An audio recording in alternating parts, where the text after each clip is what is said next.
Бул жерде Кыргыз почтасынын өкүлү бар экен, Кыргыз почтадансыз? Ооба, Кыргыз почтасынан. Эми сиздер интернет кандай иштейт, кубаттуулугу интернеттики? Интернет жакшы иштейт.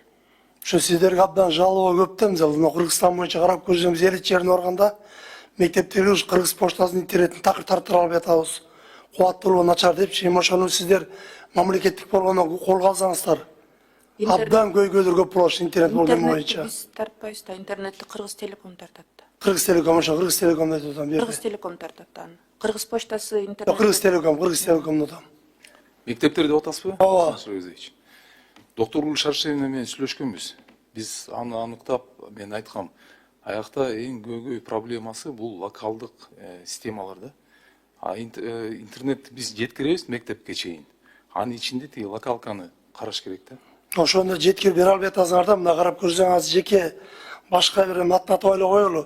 Мисалы башка компаниялар доллар миллионер болуп атат да. Мамлекет өзү ошону бир жардам бере албай атасыңар. Ошону колго алыңыздар да чын эле. Барганса элге жолугушуп барганда бардык мектептин немелери айтат. Эми бул эми бизге жардам берже депчи Кыргыз Телеком. Ушул жагын алсаңыздар, мектептердин өзү түз сүйлөшүп, түз жардам беришиңиздер керек.